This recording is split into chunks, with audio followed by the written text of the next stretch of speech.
24 years of PCASC. I'm wearing this hat because Paige and I are going to pass the hat to each other.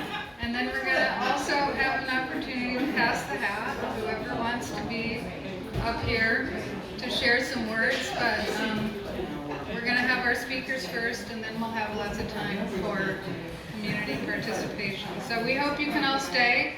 And Damaris y Familia are going to come back before we all end the show tonight. So again, thanks for coming. There's still food, and there's also dessert. We kind of tried to hide that a little bit, so you get that later. But it's there, and it's available now. And this is a good moment if you want to chair. If you're standing and you want a chair, there's still some chairs that are available, and we have more. So we can pull out some more chairs, make sure everybody's comfortable. So, I'm sorry I didn't introduce myself. I'm Nan Stark, and I'm one of the organizers of PCASC. And I've been around since '05, I believe, after I spent a few months living in El Salvador and needed to come find some like-minded people. And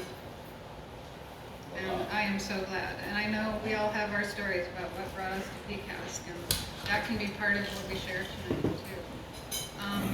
And I also want to introduce Paige, who is also one of our organizers, and Jack Herbert, one of our music organizers, and Eli, who started out as an intern. He left us for a while to go to Tulane, get his master's. Now he's on to even bigger things. So he's going to leave us again, but I think he's going to come back.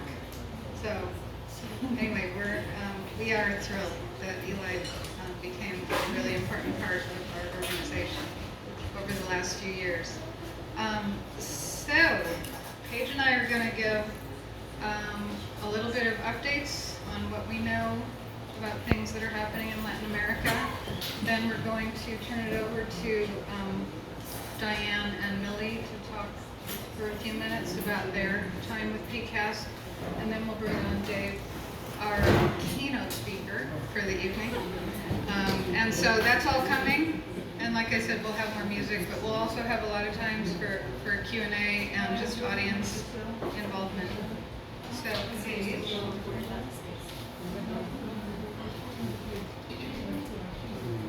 So as you might have noticed, we're here in the Filipino Banayihan Center, and we wanted to hear a little bit about the great work that's happening here. Yay! Yay! Hi, I'm Katie. I'm one of the volunteers here at the Banayihan Center. We're a Filipino migrants nonprofit. We started in 2020 at the height of the COVID pandemic because there weren't any nonprofits that were specifically serving the Filipino community in Portland. A lot of Filipinos here work in industries like the care industry, healthcare, things like that where there wasn't as much support being given, and so we really tried to fill that need. Today, we actually just started out with that half of the building, so we doubled in size this last year, which was quite exciting. And today we run programs. We work with the consulate to offer dual citizenship programs. We're still working with caregivers and healthcare workers to open a community clinic that would be available for the community. A lot of Filipino migrant workers don't have access to regular healthcare and things like that. And we also just offer support in whatever people need. On Fridays, we have a food pantry. There's a great community-run farm that donates their CSA shares to us. We also have flower deliveries and stuff, so definitely come through. We're open weekdays 1 to 5. And this space is also available for any community events or anything. We're really excited to be supporting PCASC and celebrating alongside you all tonight because, yeah, the work y'all are doing is also really important, right? There's a lot of similarities between Central America and the Philippines in terms of history and the people struggle, and so, yeah, just very cool to see this space used for so many different things, so thank you. Oh, and if you need the bathroom, it's through the doors, walk to the back wall, and then every time you hit a wall, just turn left, and you'll find the bathroom. Welcome everybody, and I guess I just want to start off saying that my role in PCASC since 2011 has really been focused on Colombia. I've been working with a group of injured auto workers from General Motors that are camped out in the street in front of the U.S. Embassy, challenging the company's practice of dismissing workers that were injured on the job. And I just want to recognize, I mean, I was born in 1980, so PCASC is older than me. And a lot of the work that we've done, a lot of the support that we found in the community has come from the work that happened before I was around. So thank you to everybody for your involvement over the years, because Portland has definitely been a receptive community to support these auto workers in their struggle. And we've found the same kind of thing in Detroit, in Madison, Wisconsin, all over the country. We found communities like PCASC where people have come together and they've organized, they've gone to other countries, they've understood the power dynamics between our country and other countries.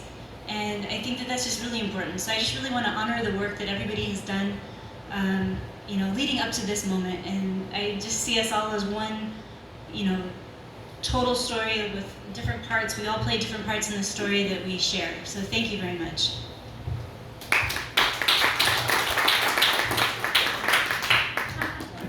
And Paige is, as we all know, Paige is very humble. She works her butt off for the workers, and it's been really important having the PCASC connection there, and we're just so glad that we can support that. I focus a lot of my attention on our work, and we'll have a chance for other people also to give updates if you'd like, and also to make announcements if you have events and things coming up. And then after I give my update, I also want to talk about one vision that I have for PCASC that I want to share with you, and try to see if others share that with me. So I asked Alexis, who is the national organizer for a committee in solidarity with the people of El Salvador, to just give me a few quick talking points. So I'm just going to read what she sent me just a couple of hours ago when I put her on the spot. She said the popular movement is sounding the alarm about intense repression and devastating rollbacks to the democratic progress people fought so hard to build. State of exception has suspended constitutional rights for over a year, and the police can arrest anyone they want, pretty much without cause. Intense militarization that violates the peace accords. Now we're seeing things in El Salvador reminiscent of the 70s in terms of repression against the popular movement. People getting arrested for speaking out.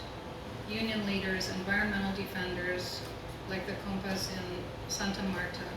Bukele, who's the president, has also announced that he's running for president again, which is against the Constitution. Each president gets 5 years, non-consecutively. You can run again, but not consecutively. He's ignoring that. There's a major call for solidarity to denounce what's happening internationally, so there is a lot we can do. One thing that they did just the week before last was a Dear Colleague letter sending a call for the release of Santa Marta water defenders. And so the Dear Colleague letter is among Congress people, and we made a lot of calls and got a lot of representatives to sign on to that letter, just to raise some consciousness within Congress about what's happening. So help to spread the word and pressure the U.S. to stop supporting this repressive dictatorship is basically what's happening in El Salvador right now. So that is the update on El Salvador. This morning I was just thinking about this event and bringing all of you together to kind of share your ideas. And one hope that I have is that we could put together, I think it wouldn't be too hard, like a forum teach-in at Portland State maybe in the winter, in the next 6 months. There's a lot of expertise right here in the room, and there's also a lot of you that are connected with experts. And so I think that's something that we can do. The 4 of us who have been organizing, along with Dago, who I didn't mention, Doug Dagoberto Flores, our fifth core member, his mother died recently, and he's actually in San Salvador for her memorial. But he's been super key to keeping us together. And any of you who know Dago know what a wonderful human being he is. And so he's also a big part of what's happening. I think he could be helpful with that. But that's one thing that I would like to see happen. And so if you have an interest in that, please send an email or come up to me or any of us and talk to us about that. But we're always wanting to put on programs and let people know what's happening, but we also need to be taking action. And I think something like that would help us to bring some younger people into the organization, which obviously we need that to happen.